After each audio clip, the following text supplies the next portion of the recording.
a meditar ahora el domingo, un día de triunfo, capítulo 21 de San Mateo, versículos del 1 hasta el versículo 11. Cuando se acercaron a Jerusalén y vinieron a Betfagé, al monte de los olivos, Jesús envió 2 discípulos diciéndoles: id a la aldea que está enfrente de vosotros, y luego hallaréis una asna atada y un pollino con ella, desatadla y traédmelos. Y si alguien os dijere algo, decid: el Señor los necesita, y luego los enviará. Todo esto aconteció para que se cumpliese lo dicho por el profeta cuando dijo: decid a la hija de Sión, he aquí tu rey viene a ti manso y sentado sobre una asna, sobre un pollino hijo de animal de carga. Y los discípulos fueron e hicieron como Jesús les mandó. Y trajeron el asna y el pollino y pusieron sobre ellos sus mantos, y él se sentó encima. Y la multitud, que era muy numerosa, tendía sus mantos en el camino, y otros cortaban ramas de los árboles y las tendían en el camino. Y la gente que iba delante y la que iba detrás aclamaba diciendo: Hosana al Hijo de David, bendito el que viene en el nombre del Señor, Hosana en las alturas. Cuando entró él en Jerusalén, toda la ciudad se conmovió diciendo: ¿quién es este? Y la gente decía: este es Jesús, el profeta de Nazaret de Galilea. Elevemos una oración de gratitud a Dios por su palabra. Dios, te bendecimos en esta hora y queremos ponernos en tus manos, oh Dios, en la meditación, deseando que tú nos hables a través de ella. Gracias por el corazón dispuesto para oír, y en el nombre de Jesús, Señor, dejamos la obra de la predicación en tus manos para que tú trates con la necesidad de cada uno, oh Dios. Bendito eres en el nombre de Jesús. Amén. Mateo 21, del versículo 1 hasta el capítulo 28, 20, o sea, desde versículo 1 de Mateo 21 hasta el terminar el Evangelio de Mateo, nos narran la última semana en la vida terrenal del rey, incluyendo los juicios, la cruz y la resurrección. Esta sección que hemos analizado corresponde o abarca solamente una semana, que es de gran importancia para como la parte medular del Evangelio. Los 4 evangelios reflejan su inmenso interés y el valor que cada uno de ellos comenta este hecho tan importante de la entrada en Jerusalén, estos acontecimientos. Y no solamente la entrada en Jerusalén, sino precisamente esta última semana en la vida de nuestro Señor Jesucristo.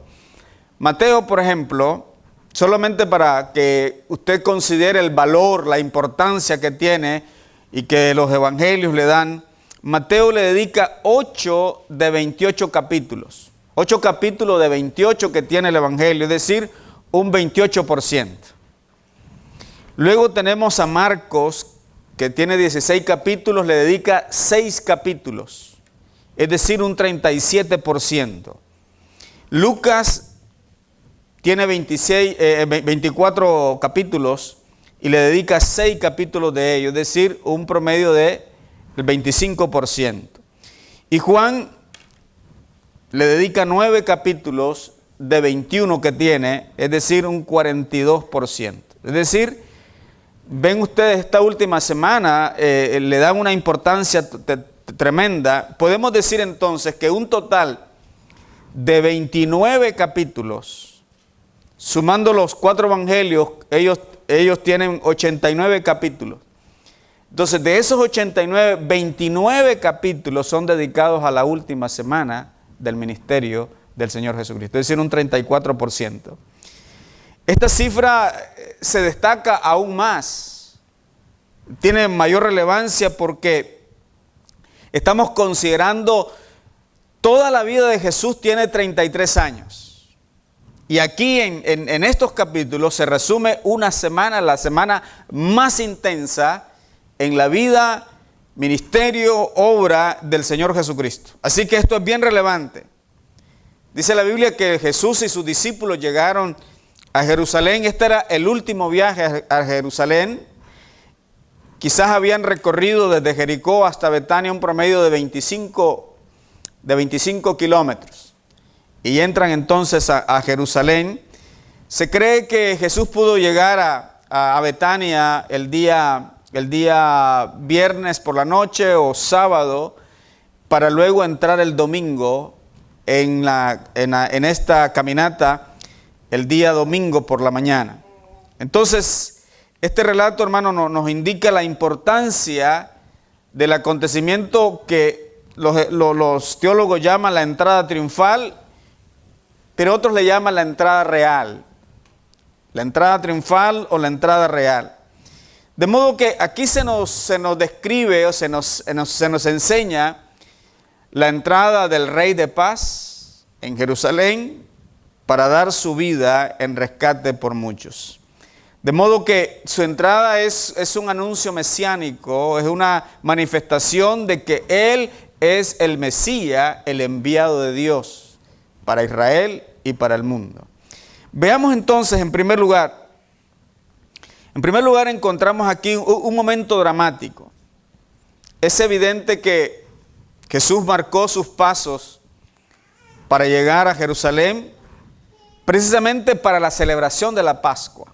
Y era dramático porque había un acontecimiento maravilloso en este tiempo. Esta fiesta era la más importante para los judíos, la fiesta de la Pascua. Y según la ley, todo varón que viviera dentro de un radio de 35 kilómetros de Jerusalén debía acudir a Jerusalén para adorar. Además, venían de todas las provincias, de todo Israel. Venía gente para adorar, para celebrar la Pascua en Jerusalén en esta época. Se dice que Josefo, el historiador judío, dice que Jerusalén tenía una población de 250,000. Sin embargo, en la época en que se celebraba la Pascua, habían no menos de 3 millones de personas.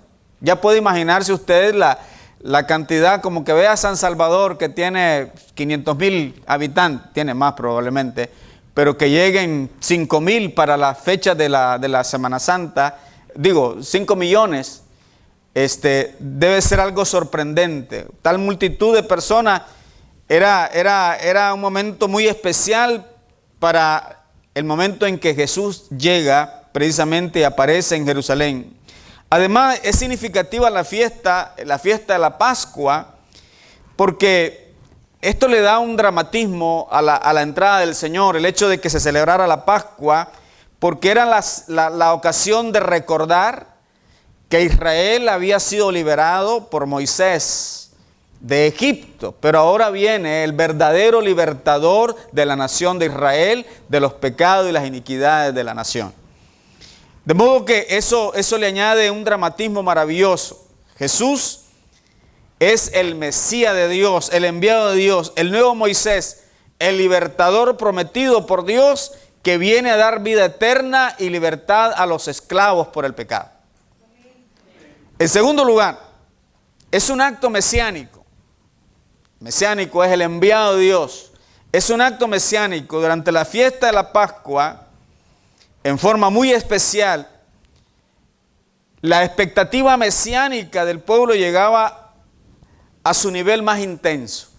Es decir, todo Israel anhelaba que llegara el Mesías. Y cuando se celebraba la Pascua, porque recordaban la liberación de Egipto, entonces esto le daba un mayor interés a la población, creyendo que era una época propicia para que llegara el Mesías, el enviado de Dios. Claro está que esperaban a un Mesías político-militar, no a un Mesías como lo menciona la Escritura. Ellos esperaban a alguien que viniera a libertarlos de la opresión de Roma, como Moisés lo hizo liberando al pueblo de Egipto. Van siguiendo la secuencia, ¿no? Ahora, El plan de Jesús, o el plan que Jesús desarrolló, sirvió para presentarse él mismo como el Mesías, un Mesías distinto, uno que el pueblo aclamó al principio. Aclamó al principio. Uno ve ahí la expresión que dice: Hosana al Hijo de David, Hosana en las alturas, bendito el que viene en el nombre del Señor. Esas mismas voces, lamentablemente, fueron las que gritaron más tarde: crucifícale, crucifícale, es digno de muerte. ¿Cómo cambia el corazón, no? ¿Cómo cambia de un momento a otro la gente?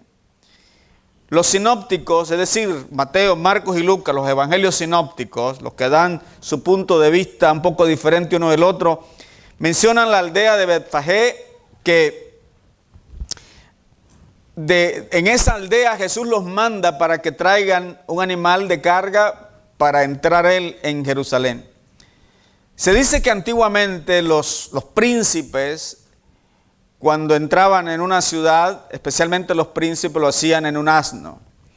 Pero los grandes conquistadores usaban un caballo blanco, manifestando que eran grandes conquistadores. La Biblia declara en Isaías que Jesucristo es el príncipe de paz.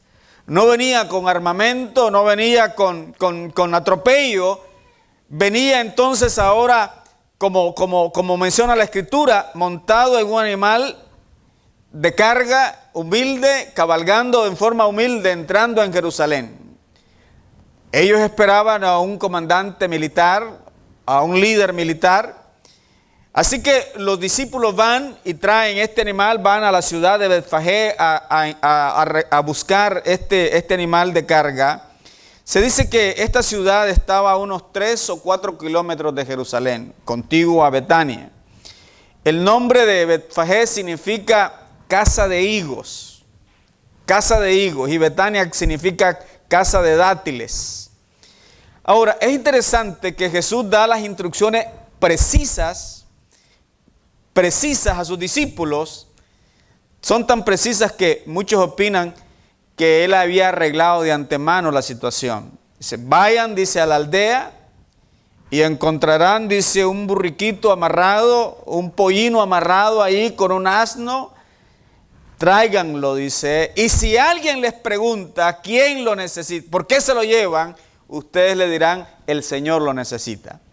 Parece ser que como que previamente hubiese arreglado él el préstamo de este animal. Así que dio las instrucciones adecuadas. Vean el versículo 3.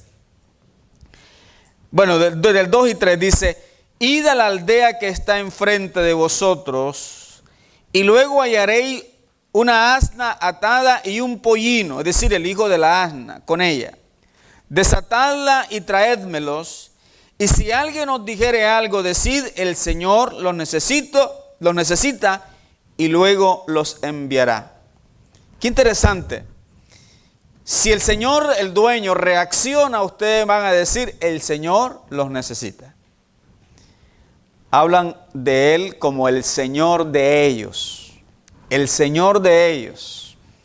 Refiriéndose a los dueños y también a los animales. Él es dueño absoluto de todo.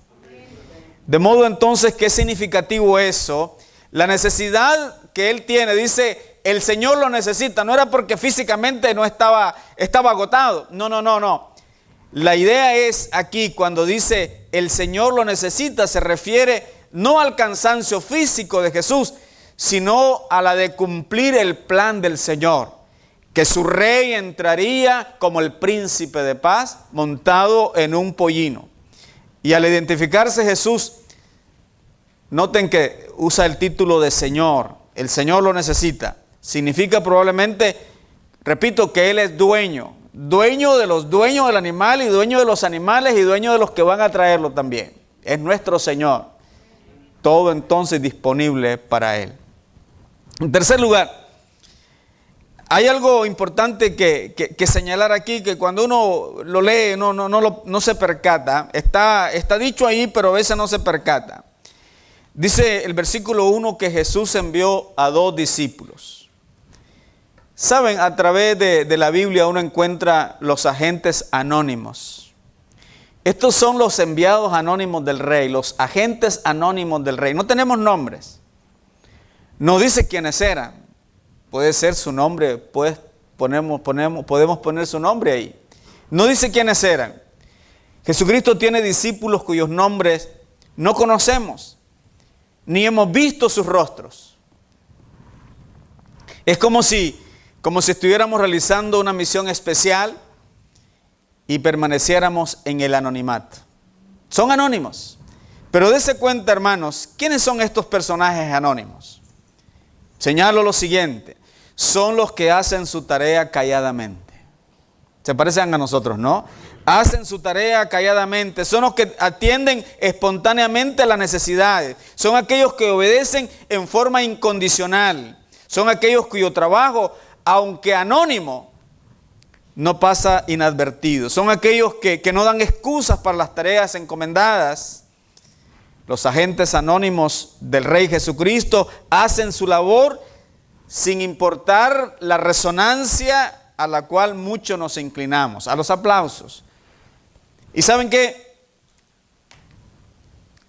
La Biblia menciona en diferentes partes de la Escritura esos héroes anónimos. En el Evangelio de Marcos se dice, bueno, los tres evangelios, Mateo, Marcos y Lucas, registran que Jesús llegó a una casa y se agolpó la gente y se llenó la casa. Él estaba dentro de la casa y se llenó la casa. Era tanto el asedio, diríamos en cierta manera, para Jesús, que dice que entró en forma oculta y no pudo pasar desapercibido. De momento estaba la gente ahí. No tenía tiempo ni para comer. Y los atendió.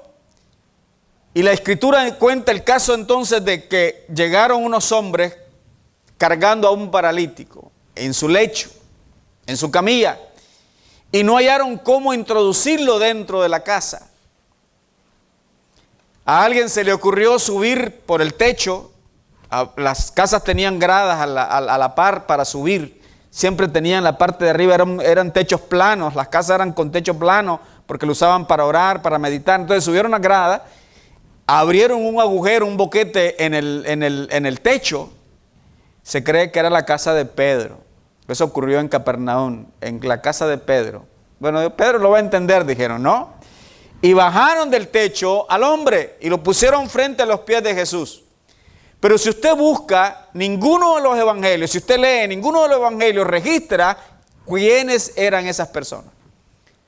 Son anónimos, pero figuran ahí con una obra extraordinaria que realizaron para la gloria de su nombre.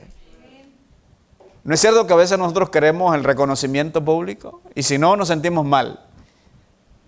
En el libro de Hebreos, capítulo 11, nos da una lista de héroes de fe. Comenzando desde Abel, sigue con Noé, Abraham, Moisés, una serie de personajes. Y al final dice el pasaje, y muchos otros que no figuran en una lista como esta. Quiere decir que Dios siempre ha usado esos héroes anónimos. Veamos el versículo 4 y 5. Todo esto aconteció para que se cumpliese lo dicho por el profeta cuando dijo: decida la hija de Sión, he aquí tu rey viene a ti manso, y sentado sobre una asna, sobre un pollino, hijo de animal de carga. Los versículos 4 y 5 se considera que es la interpretación que Mateo da, lo que él visualiza en relación al cumplimiento profético. La Biblia menciona en el libro de Zacarías, ahí está en el boletín el versículo de Zacarías 9:9, que dice: alégrate mucho, hija de Sión, da voces de júbilo, hija de Jerusalén, he aquí tu rey vendrá a ti justo, salvador, humilde, y cabalgando sobre un asno, sobre un pollino, hijo de asna. Entonces Mateo interpreta que esta es la profecía que Zacarías y que Isaías han mencionado, que el rey entraría entonces montado sobre un animal, un pollino, hijo de una asna, de un pollino, un animal de carga. Sin embargo, algunos algunos consideran que fue Jesús quien pronunció esas palabras, que se estaba cumpliendo la profecía de Isaías y de Zacarías. Algunos inclusive llegan a opinar que Jesús planeó todo como que fue un montaje. Pero eso le restaría importancia al cumplimiento de la profecía, ya no sería una profecía cumplida. Pero todo ocurrió en base al cumplimiento profético de la Escritura en la vida y persona de nuestro Señor Jesucristo. Si hay algo que me hace pensar cuando hay una profecía que se cumple como esta, es que especialmente para la gente un poco atea, un poco, diríamos, escéptica o reacia al Evangelio, en relación a que no aceptan el Evangelio como la verdad. Es imposible que un libro como la Escritura tenga un cumplimiento tan exacto, tan preciso, solamente puede venir de una mente más brillante que la nuestra.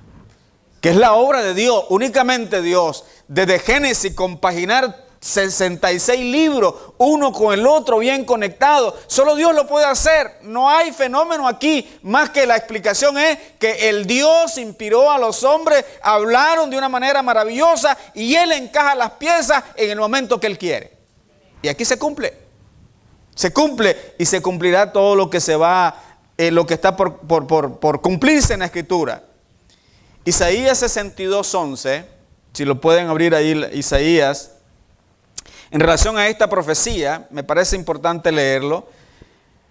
Capítulo 62, el versículo 11, dice: He aquí que Jehová hizo oír lo último, hasta lo último de la tierra. Decida la hija de Sión, he aquí viene tu Salvador, he aquí su recompensa con él y delante de él su obra. Noten, hermanos, Isaías emplea el título Salvador y Zacarías usa el término tu rey. Es tu Salvador y es tu rey. Es nuestro rey y es nuestro Salvador. Como rey tiene absoluta soberanía sobre nuestra vida y como Salvador tiene el poder de perdonarnos todas nuestras iniquidades. Estos títulos entonces son títulos mesiánicos. Son títulos mesiánicos que representan el verdadero papel de nuestro Señor Jesucristo, pero un papel distinto al que los judíos habían pensado, porque Él viene como el Rey de paz para dar perdón. Es decir que de alguna manera hay un contraste entre lo que el judío percibía y lo que la Escritura nos enseña acerca de el Rey de reyes y Señor de señores. El Rey que viene es manso en su carácter, en su porte, lo cual habla de su sometimiento a la obediencia superior. Él vino sometido a la voluntad del Padre. Un rey humilde, según el versículo 5 es lo que dice. Vean otra vez el versículo 5. Decida la hija de Sión, he aquí tu rey viene manso. Se habla de su carácter, sentado sobre una asna, sobre un pollino, hijo de animal de carga.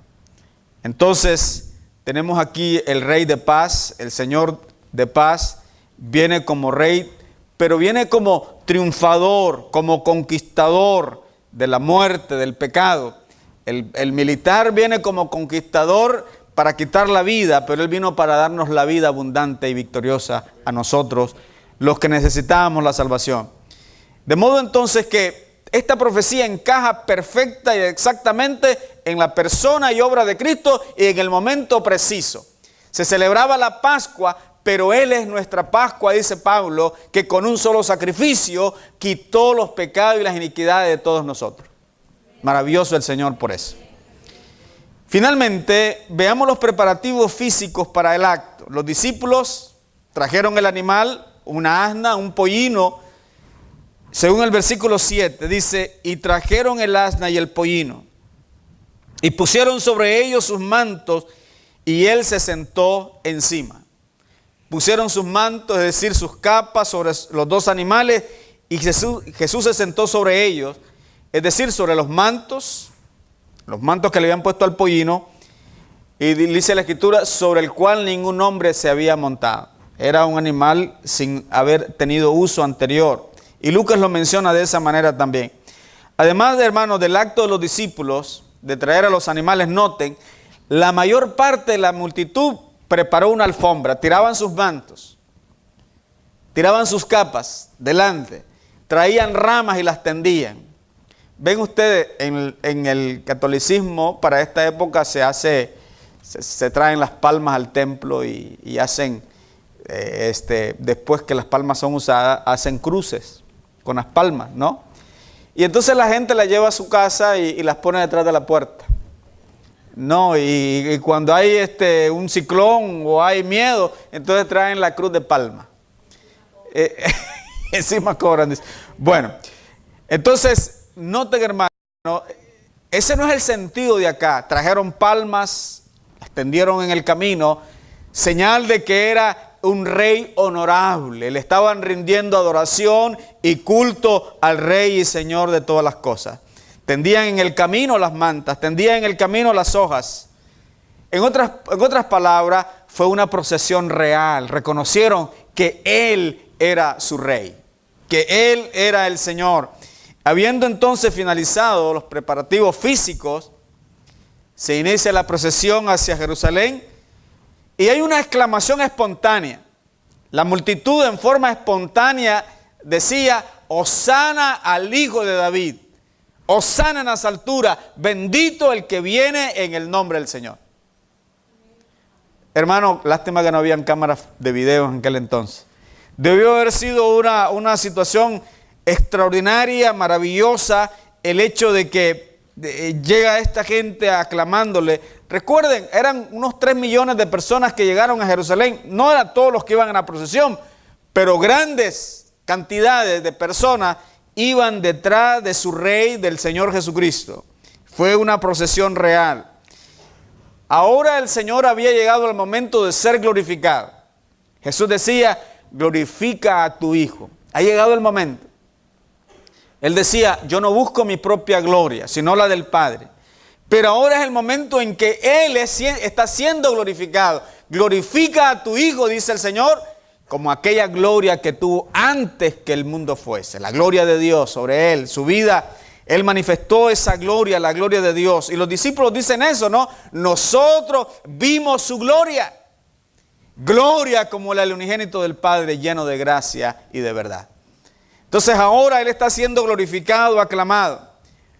Si usted lee los evangelios, usted se va a dar cuenta, cuando Él hacía un milagro, todo el mundo quería ir gritando a dar la buena nueva, que había sido sanado porque era ciego, porque era paralítico, porque era un cojo. Querían dar la buena nueva. Jesús decía: no lo digan a nadie.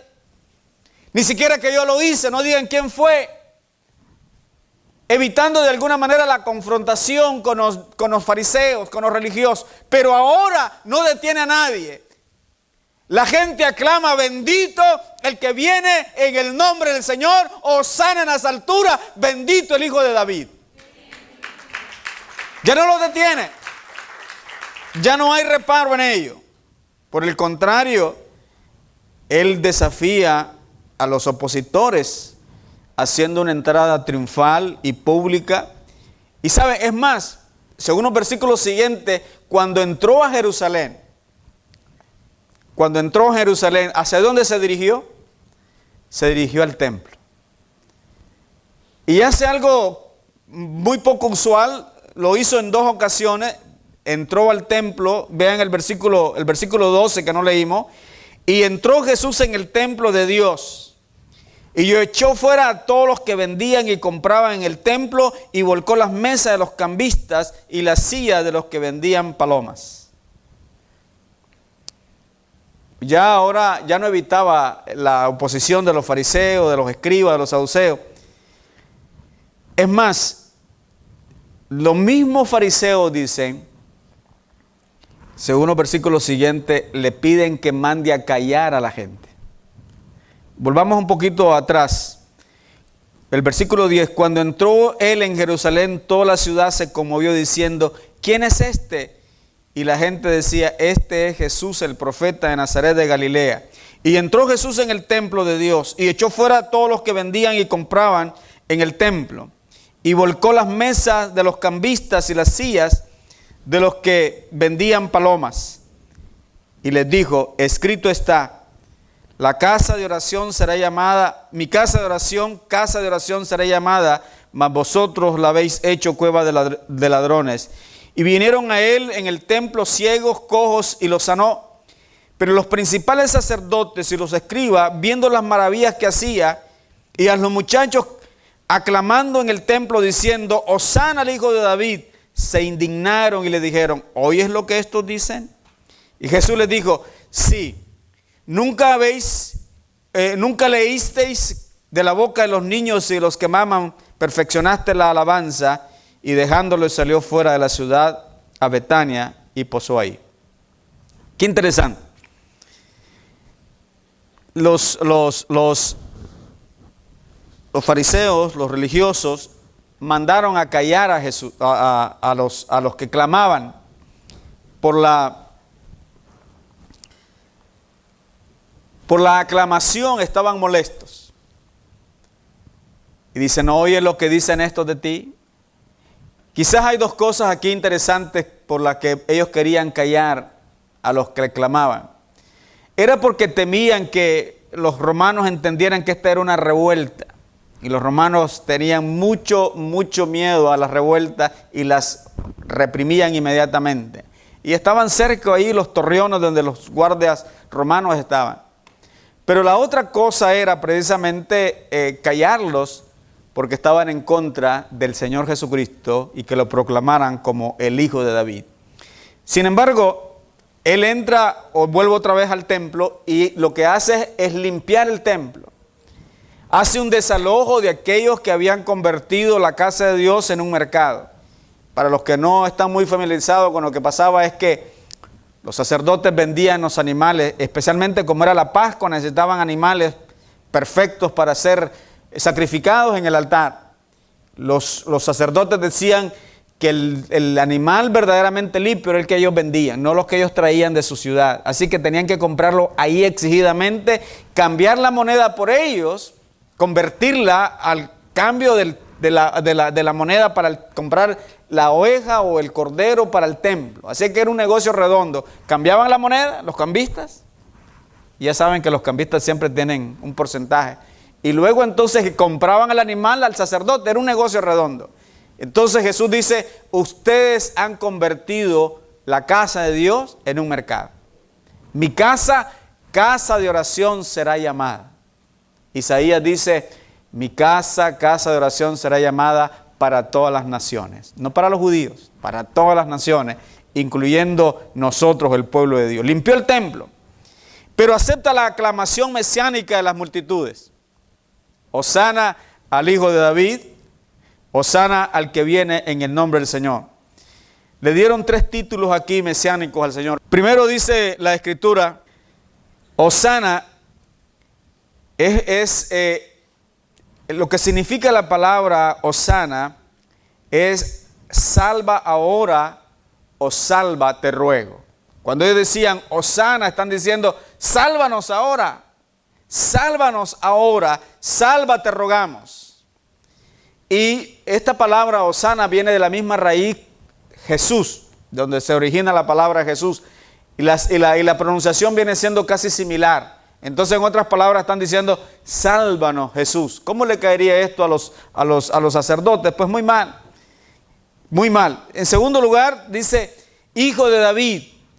Ese era un título mesiánico. El Hijo de David era el que vendría, el nombre del Señor, Jesús el Mesías, para establecer el reino que David había dejado anteriormente desocupada su silla y la iba a ocupar un descendiente eternamente y para siempre. Y ese no es Salomón, es el Señor Jesucristo, nacido de María, nacido del Espíritu de Dios, pero con el derecho real como Rey de Reyes y Señor de Señores. Llegará el momento en que Él ocupará el trono de David su padre. Y tercero, dice que Él viene en el nombre del Señor. Es otra expresión mesiánica. Hosana en las alturas. Es decir, que escuche el cielo. Que hasta el cielo pueda oír que nosotros necesitamos la salvación del Señor. Entonces, para terminar, debo decir, Jesús está proclamando que Él es el Rey y Él es el Señor. Lamentablemente, el mundo le dio la espalda Y es el día de hoy, la gente se enfrasca más en rituales religiosos, dándole la espalda al verdadero mensaje de Jesús, a la verdadera misión de Jesús. La gente se enfrasca en tantas otras cosas en la Semana Santa, pero nosotros nos volvemos y proclamamos que Él es el Rey de Reyes y Señor de Señores. Hoy podemos decir, hosana en las alturas, bendito el que vino en el nombre del Señor, y porque nuestras iniquidades y nuestros pecados han sido perdonados por la sangre del Hijo de Dios. Que Dios les bendiga, hermanos, ahora y siempre. Gracias te damos, oh Señor amado, por esta tarde, por tu palabra, porque Él es el Mesías. Señor, ya no esperamos a otro más que Él vuelva para levantar a su pueblo. No va a venir a morir.